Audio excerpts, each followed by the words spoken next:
Meaning of innocent. Innocent. Innocent.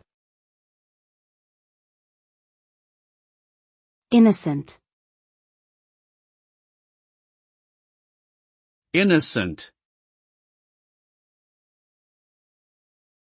The word innocent refers to something or someone that is free from guilt, wrongdoing, or moral blame.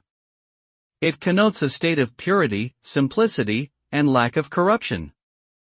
Being innocent generally implies that one has not committed any crime or misdeed, but it can also be used to describe a lack of worldly experience or knowledge. This term can be applicable to both individuals and situations.